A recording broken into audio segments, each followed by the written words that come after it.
स्वामी समर्थ. नमस्ते. ज्योतिष kitchen and रेसिपीमध्ये आपले सगळ्यांचे मी अगदी खूप खूप मनापासून स्वागत करते. इथे मी आज काकडीची मस्त अशी वेगळी रेसिपी करते आहे. करायला एकदम सोपी आहे आणि खायला तितकीच मस्त अशी रेसिपी लागते ही.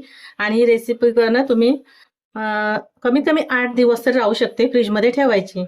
चला तर आपण आता लगेच रेसिपीला सुरुवात करू. इथे मी काकडी घेतली आहे आणि सोलणार वगैरे नाहीये. जर तुम्हाला सोलून घ्यायची तर सोलून घेऊ शकता.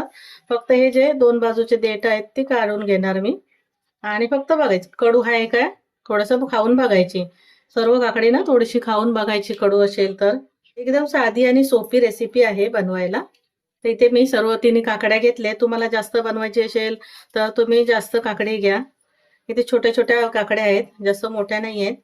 अशा थोड्याशा मोठेच मी कापून घेते. जास्त बारीक कापायला पाहिजे असं काही नाहीये.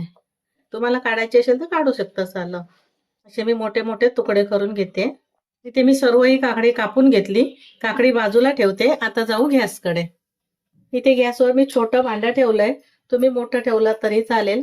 त्यामध्ये 1 चमचा अर्धा चमचा एवढं तेल घालून घेते. जास्त पण नाही, अर्धा चमच्यापेक्षा पण कमी घातलंय. तेल थोडंसं गरम होऊ दे. इथे तेल गरम झालंय. त्यामध्ये मी थोडे 4 चमचे एवढे शेंगदाणे घेतलेत, म्हणजे अर्धी वाटी एवढे शेंगदाणे आहेत. थोडेसेच होते त्याच्यामुळे मी छोटं भांडं घेतलंय. आता हे शेंगदाणे आपल्याला छान असे खरपूस भाजून घ्यायचे 3 ते 4 मिनिटं सतत ढवळत. गॅस मी कमी ठेवलाय आणि हे शेंगदाणे भाजून घेते. इथे आता सतत ढवळत मी शेंगदाणे मस्त असे भाजून घेतले. गॅस कमी ठेवायचा आणि छान असे भाजून घ्यायचे. मस्त खमंग शेंगदाणे भाजले गेलेत. आता मी गॅस बंद करते आणि शेंगदाणे थंड करून घेते. इथे मी शेंगदाणे थंड करून घेतले आणि ते आता एक मिक्सरचं भांडं घेतलंय.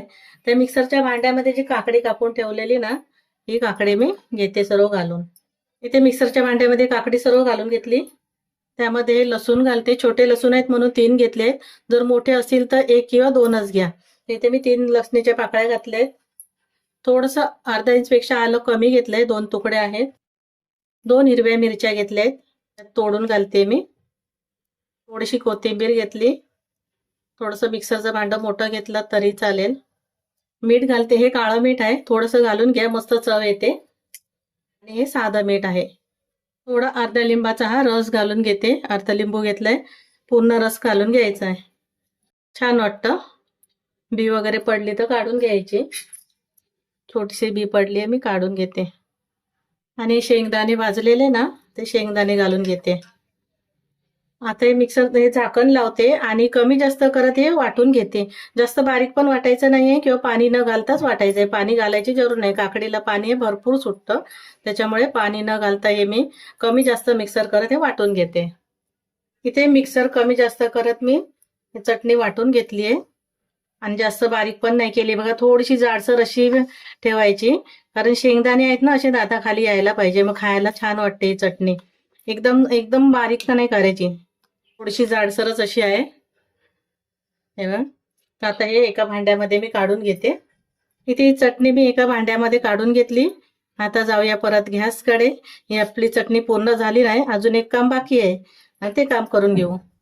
इथे गॅसवर मी शेंगदाणे भाजलेले ना, तेच भांडं परत ठेवून घेतलंय आणि गॅस चालू केलाय. त्यामध्ये थोडंसं तेल घालते. एकदम कमी घातले, अर्धा चमच्यापेक्षा पण कमी आहे. गॅस थोडा मध्यम करते. थोडं तूप घालते. जर तुम्हाला तुपाचा हे नसेल आवडत ना वास, तर मग तेल घाला, पण एक छान वाटतं, तुपाचा स्वाद येतो मस्त. तेल आणि तूप चांगलं गरम होऊ दे. इथे आता तेल चांगलं गरम झालं. त्यामध्ये थोडीशी मोहरी घालून घेतली. मोहरी चांगली फुटू देत. तर जिरं घालते. गॅस बंद केलाय. 1-2 मिरच्या होत्या, मी तोडून घेतल्या, त्या घातल्या आणि थोडंसं कढीपत्ता घालून घेतलाय. आता ही गरम गरम फोडणी या चटणीवर घालून घ्यायची. मस्त आला ना, थोडंसं मिक्स करून घ्यायचे. खूप सुंदर अशी चटणी लागते ही. कमी वेळामध्ये होते आणि झटपट, पण खायला तितकीच अशी मस्त आहे रेसिपी. तेव्हा तुम्ही माझा पूर्ण व्हिडिओ बघा. आपली मस्त झटपट, एकदम कमी वेळामध्ये आणि झटपट अशी रेसिपी तयार झाली आहे. काकडीची चटणी खूप सुंदर वाटते. तुम्ही तोंडी लावायला कशा चपाती सोबत, भाकरी सोबत किंवा इडली चटणी इडली करतो तेव्हा पण तुम्ही खाऊ शकता. तुम्हाला माझी रेसिपी आवडली असेल तर लाईक करा, शेअर करा, सबस्क्राईब करा आणि पुन्हा भेटू आपण अशाच एका नवीन रेसिपी सोबत. थँक्यू, धन्यवाद.